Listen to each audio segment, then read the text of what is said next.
Pengen diwaos mboten? Sulame diwaos. Sulame diwaos. Hah? Ustaz Hemin. Halo? Oh, sakit. Bismillahirrahmanirrahim. Qala al-mu'allif rahimahullahu taala wa nafa'ana bihi wa bi 'ulumihi fid dharain amin.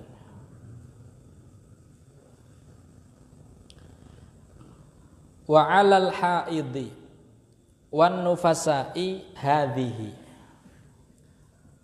was-shaumu qabla al-inqita'i wa tamkinuz zawji was-sayyidi minal istimta'i bima baina surratiha wa rukbatiha qabla al-ghusli.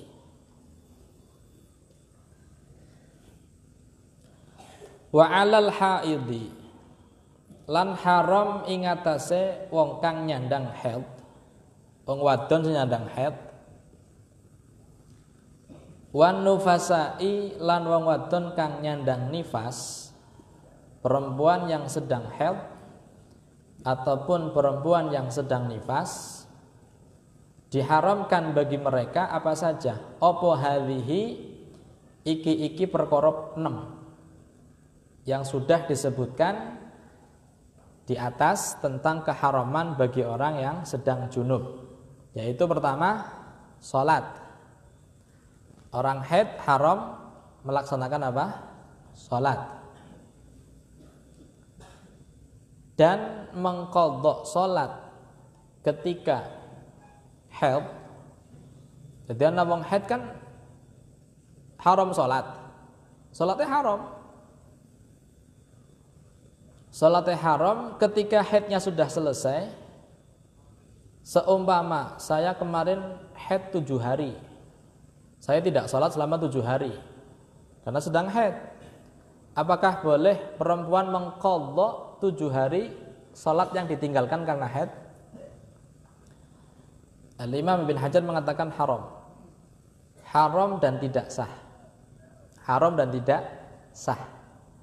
Jadi haram mengqadha salat yang ditinggal ketika haid, ketika memaksakan dapat dosa malah. Karena haram. Ana wong salat tapi untuk li dosa, ya kiye. Wong wadon sing lagi haid kemudian mengqadha salat yang ditinggalkan ketika haid. Haram. Dan salatnya tidak sah. Khilafan ar-Ramli. Yang kedua, tawaf. Orang yang haid haram melaksanakan apa? Tawaf. Haram tawaf. Mazhab Syafi'i mengatakan perempuan yang haid tidak boleh tawaf. Permasalahan terjadi ketika perempuan melaksanakan umroh. Wis niat umroh, wis niat ihram, sudah memakaikan ihram, ternyata haid. Ya, ternyata apa? Haid. Mending angger wong wadon belum sempat ihram sudah haid itu mending. Artinya belum sempat niat ihram. Berarti dheweke mari Mekah cuma jalan-jalan tok. Tidak boleh mendekat ke Masjidil Haram, hanya di hotel nyawang Masjidil Haram. Itu boleh. Ya keliling pinggir masjid tok, tidak boleh masuk. Oh, orang haid kan enggak boleh masuk masjid. Ya paling di sekitar masjid keliling jajan ya. Belanja, wadon kan senengnya belanja ya. Belanja shopping dari maring Mekah. Orang sida umroh tapi apa? Shopping. Ya wong wadon. Pernah terjadi. Ing ibune kula waktu haid, waktu umroh niku kancane terus mengatakan.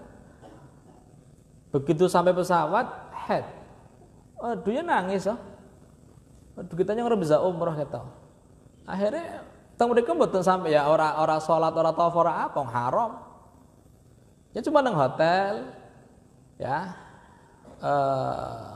penggemukan ya, mangan terus ngentengna duit itu shopping. Daripada stres suka ngentengna duit, pusing nggih. Karena ora bisa umroh. Jadi angger dereng sampai napa namine niat ihram sih mending. Lah permasalahan ketika sudah niat ihram. Wis ihram, wis niat nawaitul umrata atau nawaitul hajjah wa ahramtu bihi lillahi ta'ala, kemudian datang haid, ini kan repot. Rukunnya umroh, rukunnya haji harus tawaf, dan tawaf harus dilaksanakan di dalam masjid. Mlebu masjid wis ora oleh apa maning napa? Tawaf haram bagi orang yang haid. Itu bagaimana solusinya? Gini wadah, ya repot nih. Jadi bagi perempuan yang tidak sampai, yang sedang tawaf, yang sedang umroh atau haji kemudian haid, kalau memang pulangnya bisa ditunggu, artinya di sana 10 hari, haidnya 7 hari, ditunggu sampai suci, sampai darahnya selesai, dia mandi kemudian baru melaksanakan apa? Tawaf. Karena rukun sudah tanggung niat. Tapi kalau seumpama tidak memungkinkan, artinya rombongan harus pulang, tiket pesawat sudah dicetak, artinya sudah ada tanggal kepulangan. Gini wadah, tiket pesawat wis kudu balik, kemudian izin tinggal atau visa sudah selesai, mau nggak mau dia harus pulang, padahal dia belum apa? Belum tawaf. Bagi perempuan haji itu bagaimana? Ketika dia sudah, jadi tawafnya masih fi dhimmatiha, tawafnya masih teng tanggungannya, dereng lepas, durung lakoni, durung lepas. Lah nanti bagaimana? Ada 2 solusi, 2 kemungkinan. Yang pertama, perempuan tersebut keluar dari Mekah sampai 2 marhalah, sampai 85 km lebih. Kemudian di sana dia niat tahallul. Niat apa? Tahallul dengan cara apa? Menyembelih kambing. Paham napa?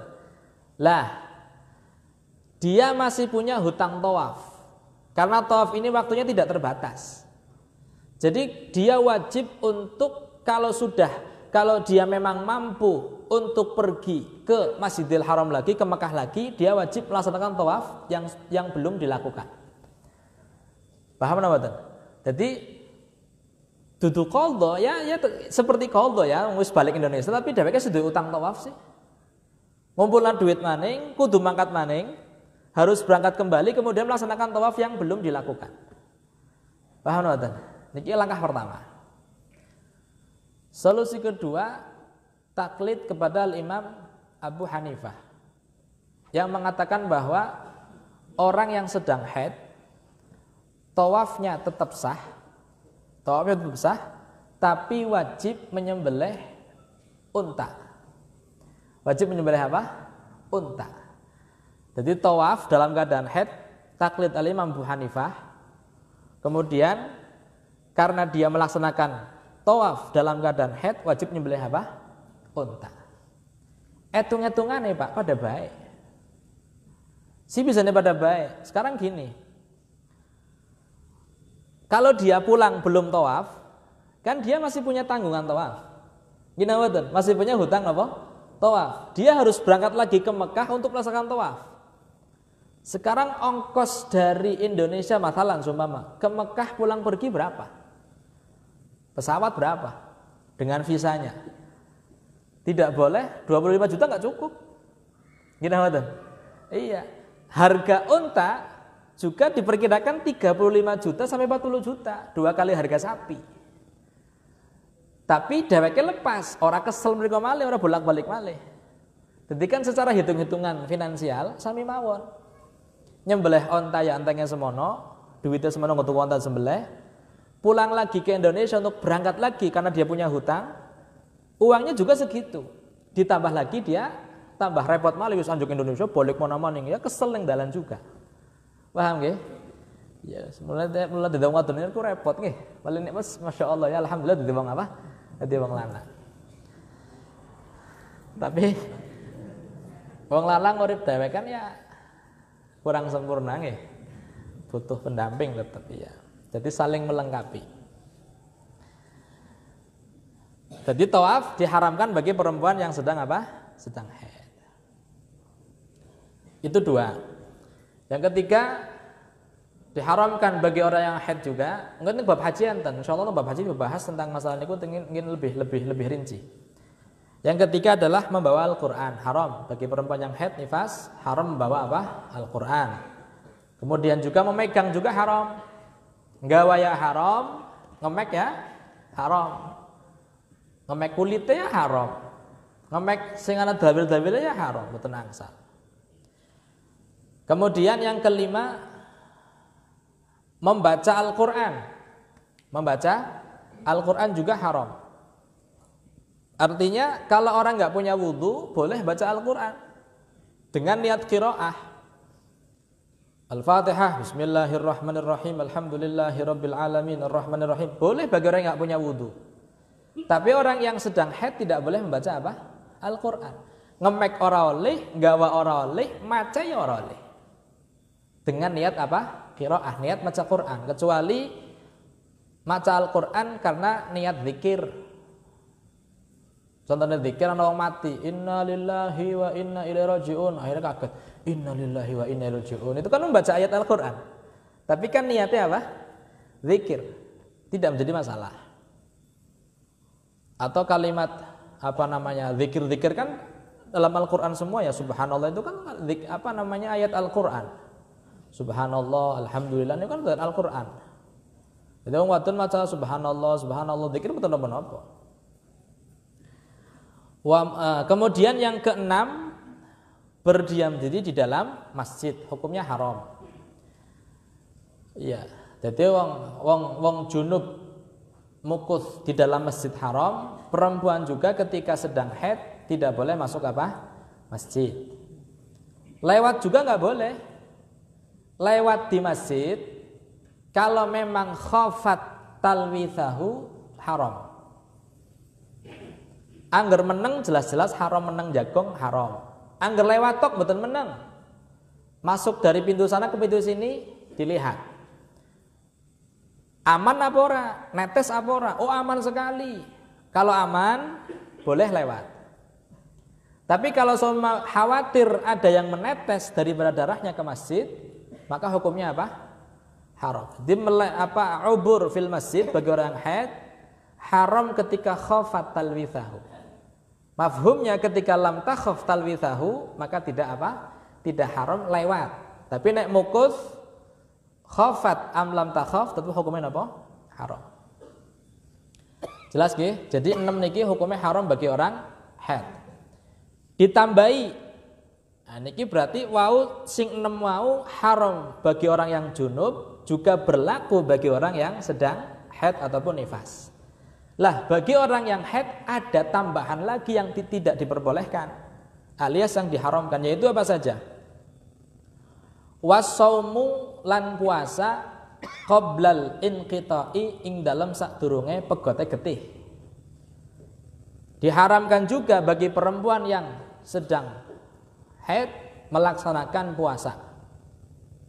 Entah itu puasa fardu atau puasa sunnah, enggak boleh. Jelas nggih? Tidak boleh apa? Puasa. Kapan? Qoblal inqita, sebelum darahnya mampet. Sebelum darahnya apa? Mampet, paham mampet nggih? Selesai. Artinya berarti bagaimana? Kalau darahnya sudah mampet,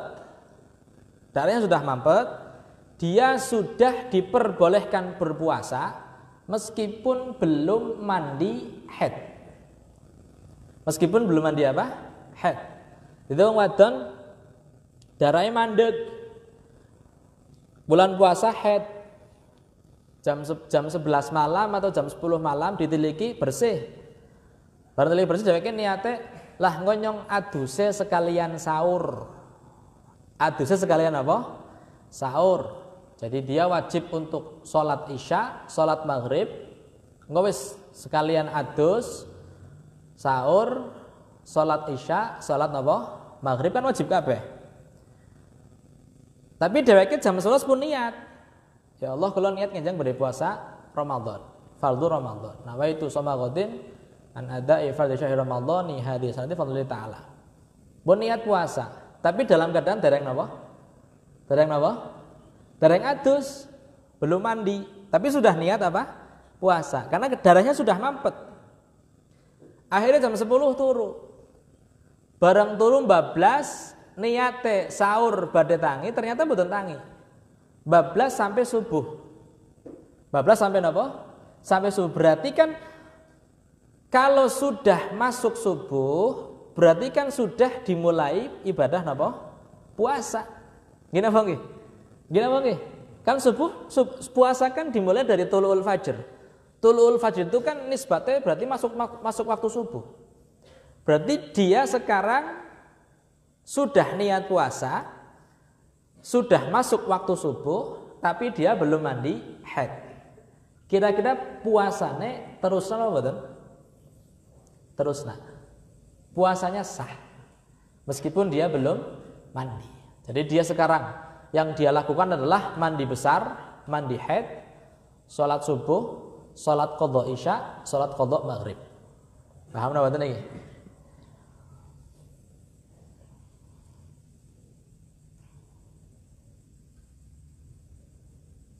Nek puasa beda kali sholat. Wong haid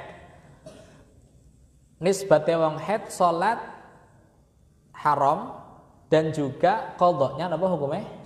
Haram juga. Jadi wong haid sholat haram, ngodoni sholatnya ya haram. Tapi nek puasa dilakoni haram ketika sedang haid, tapi ketika sudah mampet, sudah suci, wajib untuk diqadha. Tetap wajib napa? Wajib qadha. Kon wingi haid pirang dina nok? Haid 5 dina, Mas. Lagi Ramadan. Ya wis berarti kon utang 5 dina. Diqadha puasanya 5 dina. Jelas nggih?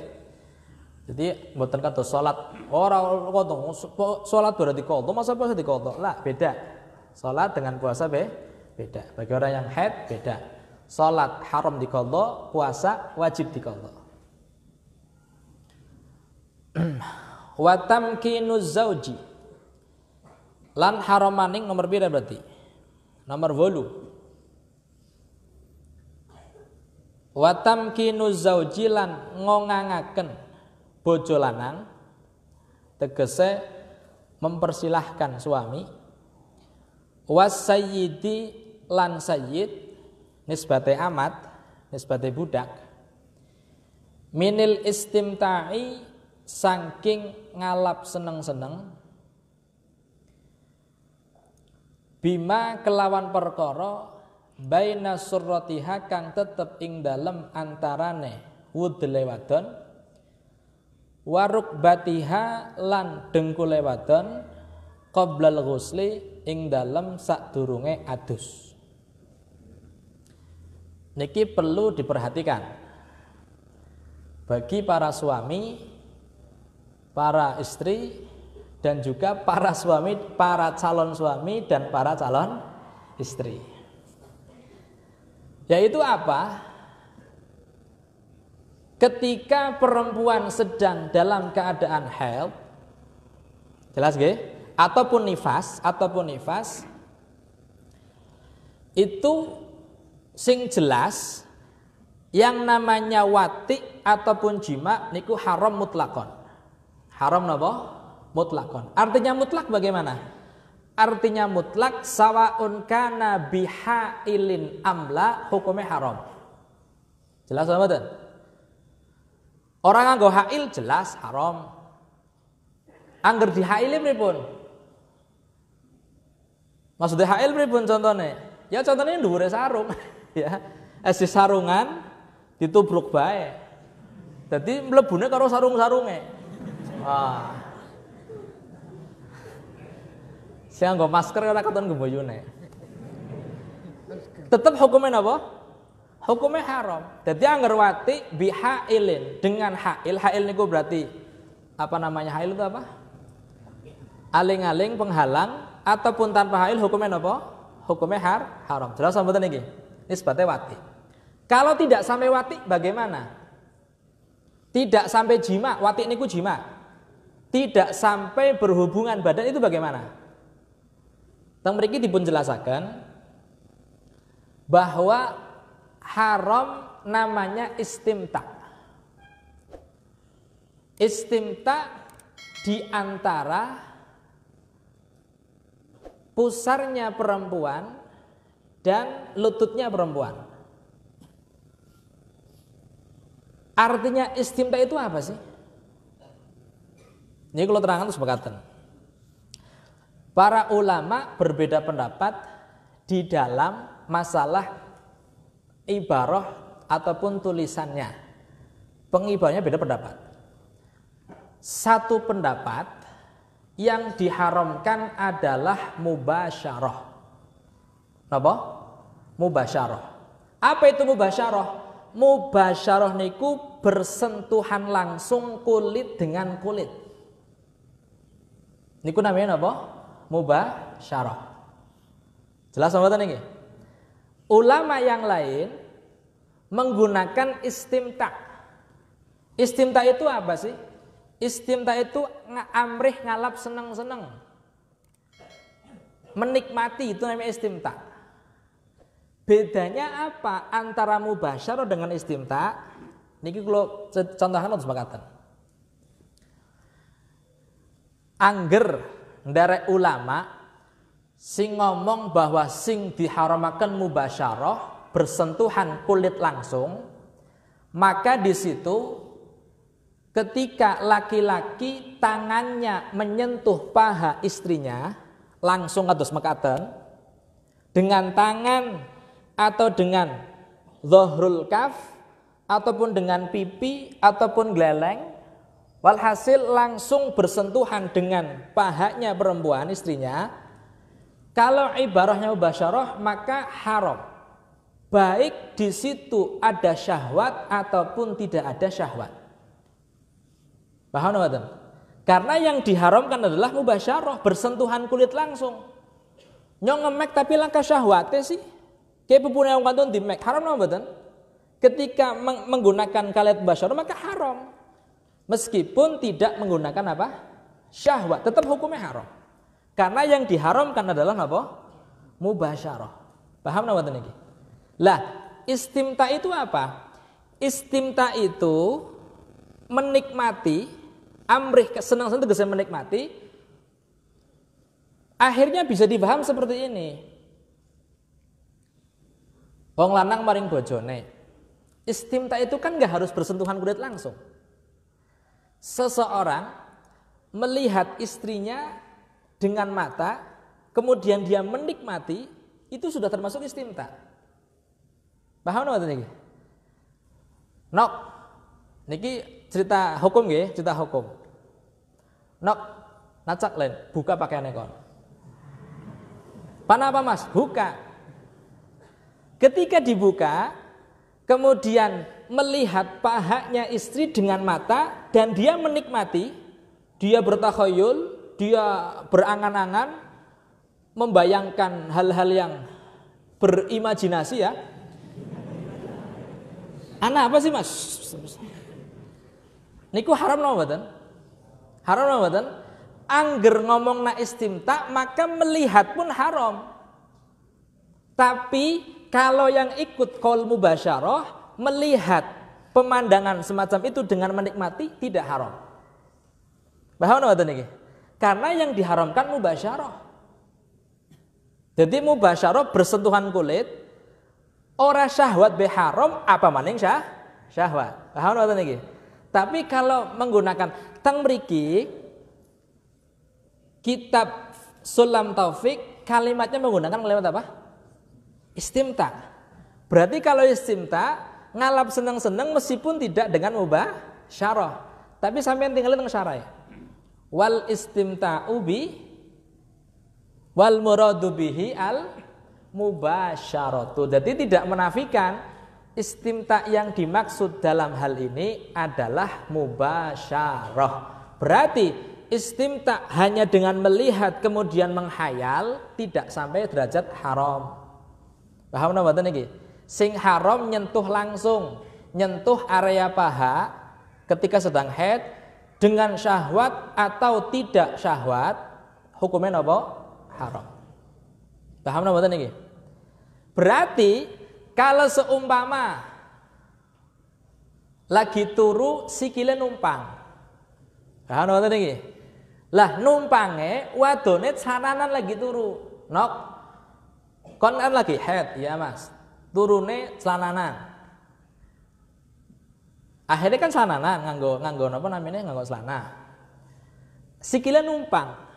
Ketika numpang wong lanang niki krasa syahwat. Haram napa mboten? Haram napa mboten? Mboten haram. Kenapa? Karena tidak ada mubasyarah. Meskipun ada naul istinta rupa menikmati. Paham napa niki?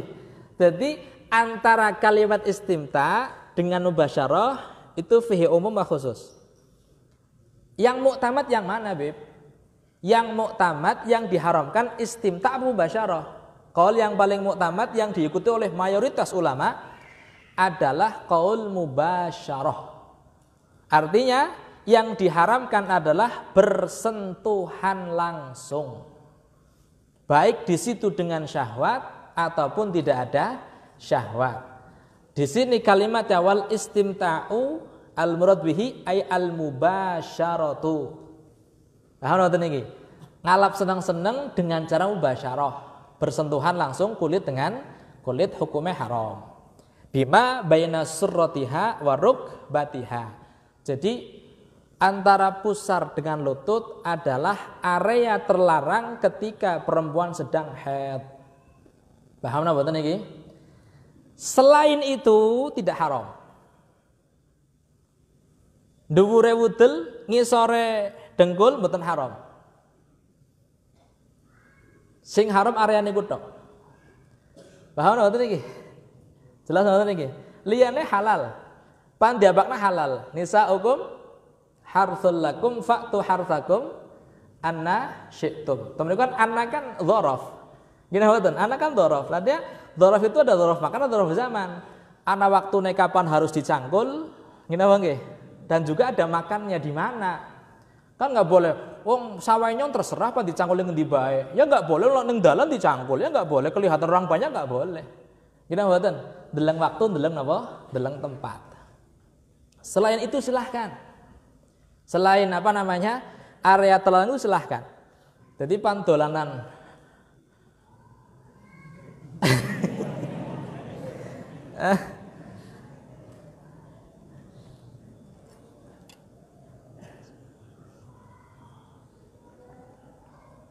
posing ngorong. Jadi dolanan liyane silahkan ya, diperbolehkan hatta dengan syahwat enggak masalah. Jelas sama iki? Masalah angger seumpama berarti kan dhuwure wudel niku mboten napa-napa. Ana wong wadon wudel teng mriki. Ayo bangsa. Wong wadon wudel nang kene. Atau dengkule hanya satu shiber, satu kilan di atas tanah. Ayo kan. Jadi sampean pan bojo perlu diteliti niku nek. Sampean wudele ning endi? Perlu ditanya, yo ditanyakan. Aja takon langsung maring wonge, maring kancan acak diteliti wudele ning endi ya. Malah marah dhewe wudel malah ya. Angger wudele teng mriki ya ning dhuwur nang semua nang kene wudele teng mriki wudele. Niku kira-kira mubasyarah teng mriki angsal mboten? Di bawah pusar di sini. Karena kan umumnya wudel kan teng mriki, ning ngisor kan. Dadi kan dhuwure wudel kan halal. Tapi yang wudel ning kene priben? Sing diibrah apakah pusarnya atau tempat umum pusar yang umum? Paham mboten niki? Dalam masalah ini yang diibrah adalah di mana pusar itu berada. Tidak melihat tempat yang umum. Artinya ketika pusarnya di sini, maka area terlarangnya sampai sini. Yang halal hanya segini toh. Paham nggak niki? Jelas nggih? Ataupun lututnya di bawah apa dengkulan juk ngisor nemen, enggal njuk siki, njuk tanah semua semene tok dengkul. Ini sami. Area telahnya sampai yang dikatakan lutut. Kalau memang ada lutut dan juga pusarnya. Jadi ketika ada, maka yang diibroh di mana pusar dan lutut itu ada. Tapi kalau seumpama ada perempuan tidak punya lutut, tidak punya pusar. Orang duwe dengkul, orang duwe wudel. Gelem ora sampean? Gelem ora? Hah? Oh wadon laka wudele, laka dengkule. Semuanya normal. Maka yang diibroh adalah tempat umumnya pusar dan tempat umumnya lutut. Jadi angger langka boten enten dua-duane, maka yang diibroh adalah tempat di mana umumnya di mana lah. Ya dikira-kira lah, pirangkilan. Gimana boten? Angger memang ada, kemudian adanya di tempat yang tidak biasa, tetap dihitung di situ. Pusar nengkene nengkene. Berarti sing haram area dari sini ke bawah. Jelas mboten niki? Paham nggih? Nggih, Bu. Niku masalah istimta. Jadi istimta bimakna al-mubasyarah sawaun kana bisyahwatin am lam yakun bisyahwatin, tetap hukumnya apa? Haram.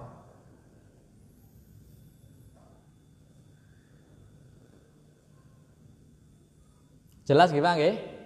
Jadi sing haram angger wong lanang ngemek wong wadon area terlarang. Saiki diwalik. Diwalik. Wong wadon lagi haid boleh apa enggak menyentuh area antara pusar dengan lututnya suaminya? Jadi wong wadone sing dolanan. Hah?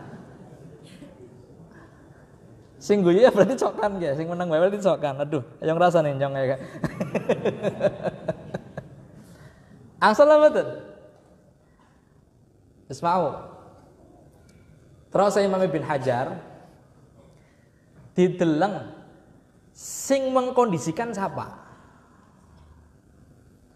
Angger wadone grayang-grayang dewek hukumnya haram. Tapi angger diperintah dari yang sing lanang, nok tangannya kon dinok. Ana apa mas? Mene tangannya. Idza kanatil al-istimta min janibihi huwa zawj, maka diperbolehkan. Ana apa mas? Apa sih ki mas? Wis pokoke wis ki ngedolanan kon terserah wis pandapakna. Menurut Imam Ibn Hajar, kalau yang mengkondisikan suaminya tidak haram. Tapi kalau suaminya sedang diam-diam saja, meneng tiba-tiba wadone kok gerayangan, hukumnya haram. Paham nggak niki? Jadi mengistimta area pusar dan lututnya laki-laki bagi perempuan, angger gerayangi dewek haram. Tapi angger diperintah dari sing lanang, ditarik dari sing lanang, niku mboten napa-napa. Paham nggak niki? Angger Imam Ramli ngomongna bebas. Artinya bebas, sing lanang sing wadon tidak ada keharaman. Dalam hal ini ikut Imam Ramli. Jadi bukan sampai lagi turu adone gelasahan, tangannya dolanan, wis milih Imam Ramli betul masalah. Ana apa nok? Ayo orang bisa turu mas ya. Lagi haid padahal ini napa-napa. Milih Imam Ramli min janibihia tidak diharamkan. Paham nggak? Jelas nggih? Nah, ini yang diharamkan bagi perempuan yang sedang haid, istimta antara pusar dengan lutut sebelum mandi. Sebelum apa? Mandi. Jadi kalau sudah mandi itu bebas. Kalau sudah mandi bebas. Panti mek ya monggo, panti cokot ya monggo ya. Maksudnya bebas. Kita diedit ya, diedit. Jadi terserah bebas ya. Paham nggak niki? Ya. Jadi bebas. Kalau sudah mandi hukumnya apa? Bebas. Wis sawah yang bebas untuk dicangkul silahkan. Syaratnya wis adus dingin ya wis adus. Mandinya mandi apa? Mandi niat menghilangkan hadas haid ataupun hadas besar. Dengan niat dan mandi yang syarat-syaratnya berlaku semua terles kabeh dan lain-lain. Paham napa mboten? Padha kaya iki paham kabeh. Lah sing ngantuk Mas. Nggih, Bon. Tinggal satu masalah. Jadi sing diharam yang diperbolehkan. Ana maning niki setunggal malih sing diharamaken rupane tolak. Mungkin tolak insyaallah kula terangkan teng Jumat ngajeng. Menalak istri yang sedang haid hukumnya apa? Haram. Namanya tolak apa? Tolak bid'i. Tolak apa? Bid'i. Bid'i itu tolak yang haram. Menalak istri yang sedang apa? Haid. Ataupun menalak istri yang sedang dalam keadaan suci, tapi di masa suci tersebut sudah dijima. Maka hukumnya apa? Hukumnya haram.